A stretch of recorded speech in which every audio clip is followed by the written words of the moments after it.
Good evening and thank you for staying with us right here on Voice of the People, 90.3 FM. My name is Esther Wachuku. This is the world news at 6 and here are the top stories. NASA threatens strike makes demand from Wike. Also, Raye deserves capital punishment, Tinubu's aid administers. Omoyele Sowore accompanies a core member to LGI today. Presidency slams Atiku for defending Raye. Rivers State House of Assembly served notice of misconduct on Fubara deputy. Rivers government reacts amidst misconduct allegations leveled against Fubara. And Ukraine ceasefire, nations ready to provide troops for peacekeeping in the United Kingdom. Details now.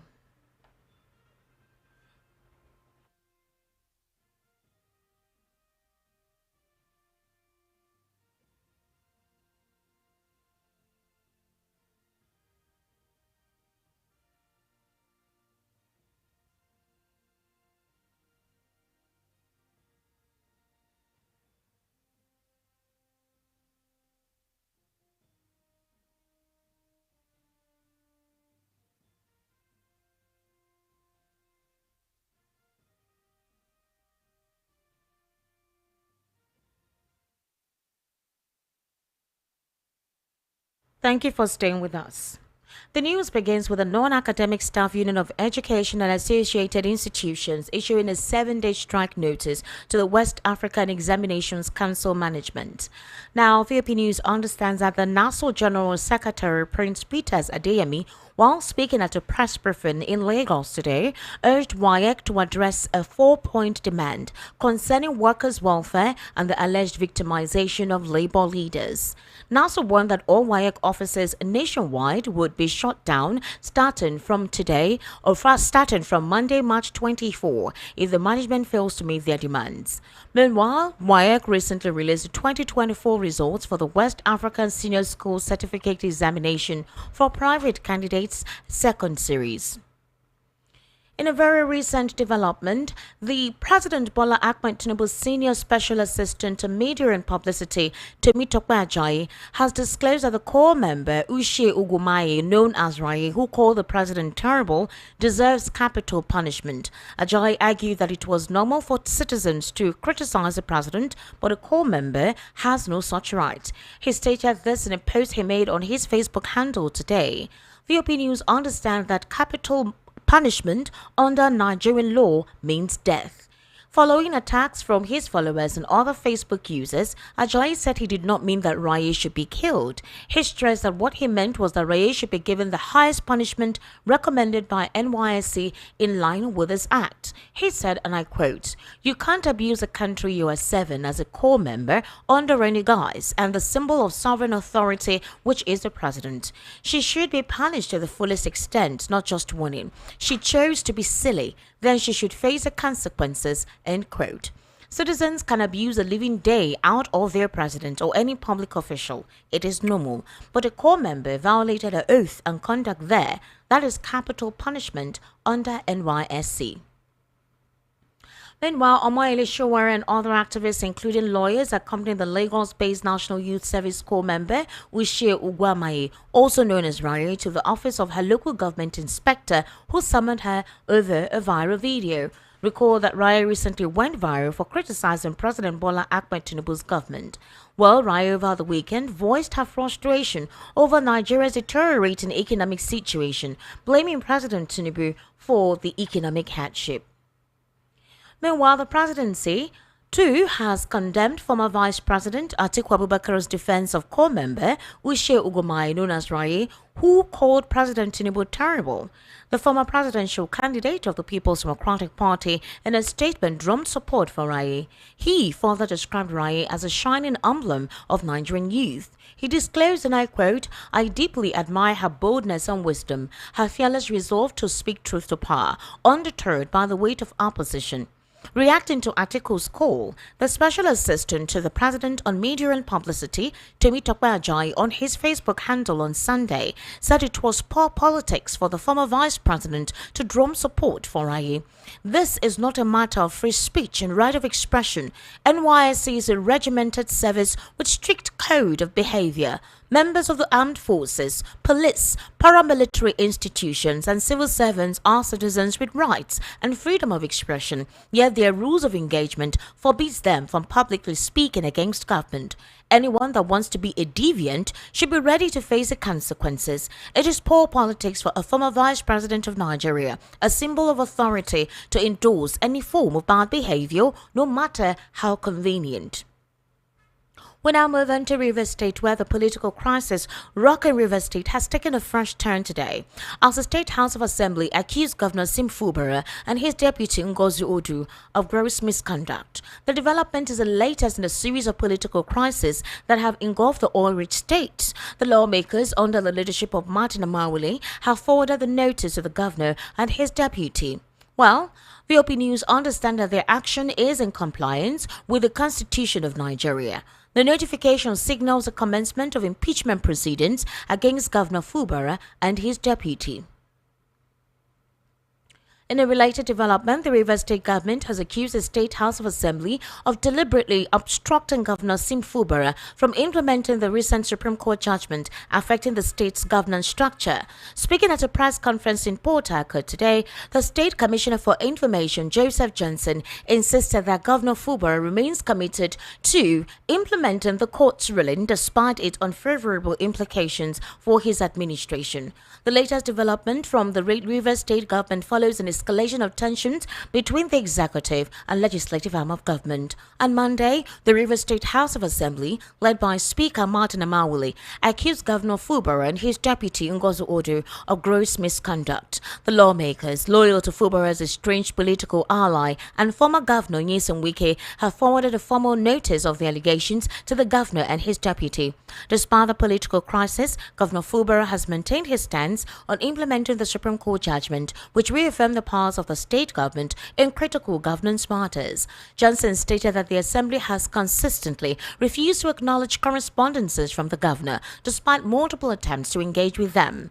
He cited video evidence showing the government's efforts to deliver official documents, which he said were deliberately ignored by the lawmakers. Johnson further revealed that some of these correspondences have been made public through national newspapers. He explained that the government cannot provide acknowledgement copies of the letters as challenged by Alabo George because the documents were never received by the Assembly in the first place. On the latest accusations of gross misconduct against the governor and his deputy, the commissioner said the executive arm was yet to receive any correspondence from the State Assembly. You're currently listening to the World News at 6 right here on Voice of the People 90.3 FM. We'll take a very short break. When we return, we'll head into a news analysis segment where I'm being joined via the telephone with Mr. Elvis Elimehele, who is a political, national and social affairs commentator. To kindly stay with us.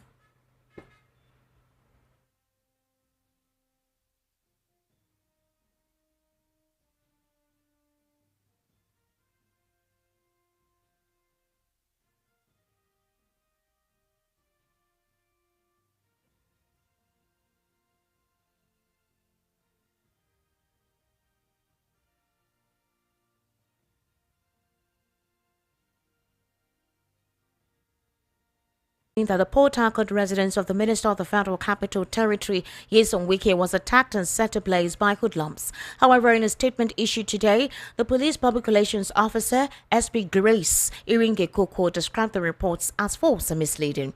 The viral claims Igigo clarified that the police have no record of such an incident, adding that the allegations were a deliberate attempt to incite unrest and create panic. All right, it's now time for us to speak with Mr. Elvis Elimehele. Mr. Elvis, good evening and thank you for joining me on the World News today. How are you? I'm good. Thank you very much, Mr. Elvis. I sincerely do appreciate you taking. Can you hear me, Mr. Elvis? I can hear you. I can hear you. Can you hear me?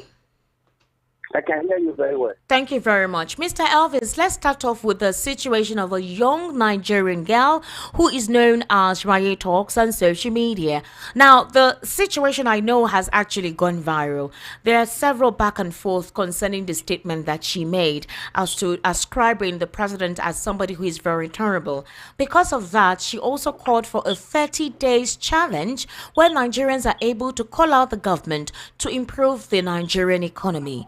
But critics are coming out to say that she is with a core member. She's 7. And under the Core Member Act, that is the NYSC constitution, she's in a paramilitary arm. She is not meant to criticize the government of the day. She is meant to be an ambassador, an emblem of national unity, regardless of her misgivings or grievances against the economic condition or against the administration in government. But this has created an avenue for Nigerians to express their suffering, the hardship, the consistent heartbreak, despite the promises given by this present administration during its campaign in 2022/2023 before the president was declared as the winner of the 2023 elections by the Independent National and Electoral Commission. How do you react to this? Well, Esther, if I may be frank with you, I don't see anything wrong with what that Nigerian youth, that Gen Z, the future of this nation have said concerning this government. Yeah, it is possible for us who are, adults and parents to take some of this hardship the government has imposed on us. But these children, look at that video. She said this is the first time she's coming out of her family house to live a life alone. Probably she doesn't really know how the parents are being, to make sure that the bills are settled and everything functions in the house. But it became glaring to her when she came out and now faced her life. Is this what parents have been going through? Is this how difficult it is to live in this nation? So she spoke her mind. Instead of Nigerian government, especially Tinubu administration, to begin to think of how to make life easier and simpler for Nigerians to live, then the next thing is threatening her and attacking her. This is exactly what they did to the government in 2013, 2014, 2015 before they came into power. But today, anybody that speaks, rightly or wrongly against APC government since they came into power, that person is branded name, that person is haunted down, that person is thrown into detention, cyber crime, cyber bullying, or whatever cyber crime law has come up, the same laws that they used to chase Jonathan out of power. I think they should expect more of this. It was part of this that led to NSAS protest about 5 years ago. Now, some youth have spoken now, and they find it insulting their government. Instead of them to look inwards, I said these are the future leaders of the people. We want to make this nation better for them. I think everybody that has these gens, they are told, knows how they talk. I have children. I know how my children address on certain issues. I don't see anything wrong with it. If they have an NYSC rules and regulation, whatever they have, whatever they say about it. If little girls spoke about the economy of this nation, NYSC rules and regulations should be able to also talk about rules and regulations. Except that in this nation, when they said they have adjusted the minimum wages, and the minimum wage 70,000 naira till now, for over 5-6 months, they said they have adjusted it. I learned that NYSC core members have not started receiving 70,000 as allowance. How do you expect somebody to leave this or our own state to another state in this kind of Nigeria and still be earning 30,000 naira? And you expect that person to survive, and you expect that person not to speak the truth.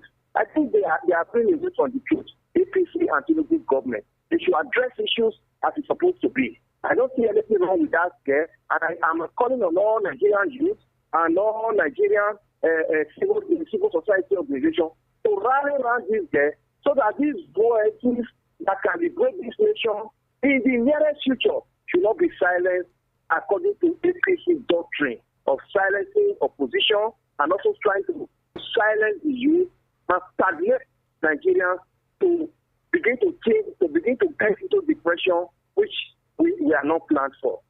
All right, Mr. Elvis, in this particular situation, for example, a couple of videos and pictures we saw surfaced on social media showing some lifestyle which a couple of persons felt were extravagant, which was in contrast to her lamentations on social media. Some said that she was into a couple of vices, and maybe possibly because of the Ramadan season, she could not continue with that lifestyle. Some said that, she said she wanted to have a dream car car and that she was dreaming too big. So for someone who lives on the island, for someone who has an accommodation there, for a content creator, she seems to be doing well better than an average young person. So she had no right to complain about her circumstance. Now, if we put it in pari passu with the everyday Nigerian, Mr. Elvis, you go to the market, you can purchase protein. Beef is very expensive. Chicken is very expensive. Turkey is very expensive. The least people can go to is eggs. And eggs, one egg is now 300 naira. So people are now going for the hide skin of cows or goat, which we know as pomo. If the situation has deteriorated to this point, why can't the government understand where the people are coming from rather than wanting to shut them down? Because right now we have the president's senior special assistant on media and publicity, Temitope Ajayi, saying that Raye deserves capital punishment, and under Nigerian law, capital punishment means the death penalty. But he is saying that it is not death penalty in the literal sense, but she deserves to be seriously punished by the NYSC. So how do we explain this situation? In what context do we explain this? Esther, for those that are condemning it, especially the APC and their cohorts, are people who do not mean well for Nigerian youth. The people who are condemning the aspiration of this cover are people who enjoyed Nigeria when Nigeria was in true sense of a nation. These are people who went to school through scholarship and being paid bursary while in the school. These are people when they graduated, the people in the leadership today that do not want the youth to speak for a better aspiration. When they graduated, they were given a car, they were given a house to live. Then a youth who is struggling or who has struggled all her life through school, is saying she has a dream car that she wants to buy. Somebody is saying that she's living above her means. People who knew what they enjoyed in this same Nigeria, that today an egg is 300 naira. Then they had a soup chicken to themselves every weekend while in school as students in this nation. Then at that time they didn't see their lives as living above their own means. But somebody who is now struggling to say, I want to survive and damn all consequences, instead of all the distractions and all the disadvantaged situation around us, the youth now, they are calling her names. These people are not truthful. The person who is saying she deserves a capital punishment, if that person should say, if this girl was her own daughter, how does she think that he would react to this kind of matter? You know, sometimes we judge when people say when you see a corpse taking past you, an ambulance passes you with the corpse, because it does not belong to you, you think it's a lot of wood inside that ambulance. But if that ambulance is carrying your brother and your sister, you will not actually be content in that ambulance. That's what happens to this APC government. Because they are there in government, they get everything free, they don't know what it costs in the market. They can afford to raise all prices anyhow, to destabilize Nigeria. There is no way an issue of this nature will stop. Even if this lady is, gagged today, there are more hundreds of her in Nigeria who have similar things to voice her. She has said it and she has said it. I thank God for all the, especially Shore and all everybody that rally around to her, and that this matter must not be read in another context. No Nigeria will support the APC government and Tinubu's administration. Try from Buhari sitting to where we are today, that Nigerians will support this government and say they have done the Dorado for this nation. Everybody knows where it is now. She has not spoken anything badly. She has spoken because she has an aspiration. And as a youth, she must have an aspiration and she must work towards it. Anybody that says, I have a drink car, I want to buy, and the money is finished, and she has finished spending it on please, she's not wrong. They got a free car when they graduated. All these people that are terrorizing Nigerian youth today, they got a free accommodation when they graduated in school. They got scholarship throughout their schooling, and they never look for job. Before they graduate, the job is already at their hand. Today, the Nigerian youth is passed out from school. In the next 5-7 years, he doesn't know where his life is going to be. Is that how a country is run? Look at what she said. She said, there is even no stop. There's even no end to what we are going through in this nation. And nobody is saying anything. Yes, he has actually seen everybody, including myself, that is talking to you this evening, Esther. that we are failure, we are cowards because we have not held the government accountable. We have not made the government to know their right towards the citizens. That's why they take us for a right. That's why somebody can voice out and say he deserves capital punishment. Hello? I can hear you. Okay, you're done. All right, Mr. Elvis Alimehele, let's look into the situation with Natasha. Can you hear me? Absolutely, I can hear you. Okay, thank you very much. So let me ask you this very important question, because I think I understand where a couple of persons may be coming from in this dilemma. Nigerians are locked in a circle of economic conflict. There is also a situation with religious and tribal conflict, which obviously has made some persons dissociate themselves from the reality concerning the government of the day's administration towards them. We have the supporters of this administration who are coming up with several countermeasures to counter the ferocity of what this girl said on social media, which actually resonated with a lot of minds of Nigerians across the country. But international counterparts, those in diaspora, are also looking into Nigeria's economy. For example, the International Monetary Fund has supported the economic reforms of the president, saying that these reforms are needed to resuscitate and regurgitate the structure of our economy. A particular aide of the president has said that these reforms will take time, but that Nigerians should be patient. We should look at the positive sides of this administration and what these economic reforms intend to achieve in the lives of Nigerians in the long run. Mr. Alves, the question is this: where would Nigerians be if things continue in this tragic event in the next couple of years, peradventure 5, 6, 7 to 10 years? Would we have a Nigeria to govern while we are waiting for these economic reforms to slowly begin to shape things for us to enjoy the dividends of democracy? We are not waiting. The IMF told us in 15 years' time. Remember when they started mentioning 15 years' time? How do you expect somebody to live in this kind of situation in the next 15 years based on what we are going through? Is that what is obtainable in their country? Can this happen in US within 1 week? What Nigerians are going through in US, and every state in US will not be caught up with fire? Can it happen even in Switzerland, where they have their the World Bank and all that? Can it happen? When they are coming to impose policies on us here, they think they are talking to fools. They think they are talking to people who don't have reasoning. I tell you, what we bought, our children cannot bear it. They fooled us enough. They told us enough lies. These children cannot bear it because the world has become a global village. They read what is happening in other parts of the world. They see it online. Why are we not exposed to this? Why are we not enjoying it? Why are we getting bundles of lies from our government and our so-called rulers? Can they do this and get away with it over there?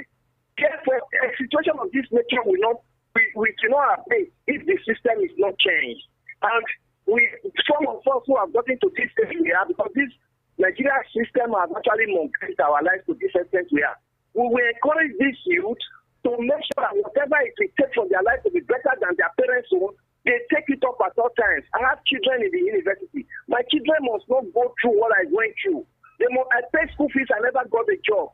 And I'm paying school fees again out of my children. You now expect them to be silent, that they cannot get a job. It will not be done. So we have to continue to remind the government. Criticism is not pulling down a government. It's for you to, amend your policies and your processes to make sure that people that you voted into power enjoy the dividend of what they voted you for. Unfortunately, we only see politicians and their family enjoying it. The person who is replying this NYC again now, go and check his background. His family are abroad, maybe in US, where things regulate better. Where things work better. That's what they do. They take their family out of this place and expect those of us that cannot do it not to speak. After a lot of gagging, we continue to speak. Thank God for social media. At our time, there were no social media. That's why some of us could not do much. But with this children's exposure, government should expect this at all times, and it will be a continuous one. All right, renowned human rights lawyer Femi Falana has strongly cautioned security agencies against investigating Senator Natasha Akpoti-Uduaghan over her attendance at the Inter-Parliamentary Union meeting in New York. Now, you recall over the weekend we saw reports where the DSS and the Nigerian Investigation Agency decided to investigate how Natasha Akpoti gained access to be part of the Inter-Parliamentary Union. Now, you need to be a representative of a government. There's a process to go through. Natasha said she met with the requirement, and that's not the first time she's attending any of their meetings, so she's been on the waiting list to be admitted. Now, apparently, what the security agencies of the country are more interested in is how she gained access to that inter-parliamentary union, and they feel that her actions is deliberate to bring down or falsely brand the administration of the president, or which a couple of persons consider to be a political gimmick or a political maneuver. Well, The Guardian in the United Kingdom recently gave her a global fame. They said the treatment of Natasha Akpoti-Uduaghan, who has been suspended from the Senate, shines light on women's rights across the entire world. They're actually saying they stand in solidarity with her concerns. How do you put this in context? It is the failure of the leadership of the Senate led by Senator Godswill Akpabio that led to all this. It is a failure. We've been saying it. There's actually no legislative arm in Nigeria any longer. We saw the last vibrant legislative arm of government in this nation in the State Assembly when Bukola Saraki was the Senate president. But the past one led by Lawan and this present one we are experiencing, these are no legislative arm. They've forgotten that this is the only arm of government that is missing when a country is not in a democratic system. In military administration, we still have judiciary, we still have executive. It's only this legislative arm. That is to tell you that the legislative arm is supposed to strengthen the two other arms of government. But unfortunately, we have seen it in APC government that this arm of government can be ambushed and be pocketed by the executive. That's what is happening. Natasha Akpoti told the world that she went to that IPU convention on a private ground. They said she must not announce herself as a legislator again, as a senator in Nigeria. Among those things that they strict her for the next 6 months. She didn't go there on the toga of being a senator of Nigeria, but she has a private travel package, and she was able to use it to get into the IPU and tell the world what is going on in the legislative National Assembly of this nation. And I thank God for the piece, that was published by the Guardians of the British, the British Guardian newspaper today, concerning what went on, what is going on in Nigeria National Assembly. That is to tell you that the world is even ashamed that Nigeria National Assembly cannot even handle their matter, within the confines of the hallowed chamber. That it has to get to this extent. I mean, somebody who ran out of the U.S. because he had so much offensive on his neck was the one that was asked to investigate the matter. I'm talking of Senator Yes, who has some issues. He had been barred from practicing law in the U.S. This is even somebody who ran out of the U.S. on a criminal basis. It's that sort of kind of person that should be brought up to investigate a senator who just came out to say, I don't deserve this seat. Even if you are changing my seat, I also have been informed. What was our offense?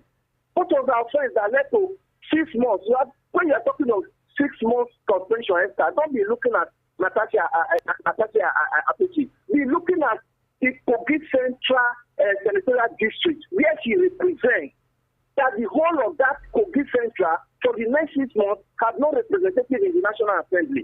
Don't look at her. Don't look at the office she occupies. Then somebody made that pronouncement, and everybody in here says, those that says nay, say nay, and those that say yay, everybody say yay. Do you know what you have done to that Kogi Central Senatorial District? And you are taking them out of the circulation of Nigeria for the next 6 months. So when they are giving some judgment of this nature, and somebody, a senator from my state, I'm talking of a dog south, the man who got that position by providence, all in the name of obedience. People voted to be not him. Who knows him? People voted to be because we were looking for a change government in Nigeria in 2023. That's why he got into that position. Then he was the one that was made at the arrowhead to pronounce such demonic judgment on a fellow senator. Remember that all of them have equal rights. They have equal rights in that house. They all came from different senatorial districts, voted by their people. So he's first among equals. Fabio, who is not even supposed to be in the house. Remember, Godswill Fabio went to contest for presidency of this nation in 2023 as an aspirant. Before then, primary election has been done already. Nobody knew how the APC government connived with former President Buhari and all of them. One got him back and said he's the one that had the ticket for his senatorial district. And eventually, because they prepared him for a position, pushed him to become Senate president. Also, people who got this position in this kind of dubious means are supposed to keep themselves and not allow people to begin to investigate where they are coming from. Senator Emerson is dubious because where he's coming from is not clean. And Senator Fabio too has the same toga attached to his neck. So they are not even supposed to be the ones that are in the house begin to dish out this kind of devilish pronouncement and judgment on fellow senators. All right, Mr. Elvis Elimehele, thank you so much for that passionate response on some of the issues raised here on the World News at 6. We'll actually look more into these issues during the evening rush. I sincerely do appreciate you taking your time to give us your perspective. Thank you, Esther. Have a nice time. Have a nice evening, sir. Thank you so much. That was Elvis Elimehele, who is a political, national, and social affairs commentator, giving us his insight into what he considers on some of the issues on the World News at 6. However, on the foreign scene, a spokesperson for British Prime Minister Keir Starmer disclosed today that a significant number of countries are willing to provide peacekeeping troops in Ukraine in the event of a peace deal with Russia. You do recall that Britain and France have spearheaded efforts to offer a peacekeeping plan for Ukraine after U.S. President Donald Trump began talks to press for a peace deal with Russia. According to Starmer's spokesperson, at least 30 countries are reportedly expected to be involved in the coalition of the willing to support Ukraine. Meanwhile, Russia has repeatedly rejected the idea of soldiers from countries belonging to the NATO military. Tinubu's aide gives the gavel. Showore lawyers accompany NYSC Core as officials summon her over to the LDI. Meanwhile, in a very recent development, the presidency has slammed Atiku for defending Rai. We moved to Rivers State, where the State House of Assembly has served a notice of misconduct on Fuber. Rivers government reacts amidst misconduct allegations, and Ukraine ceasefire, nations ready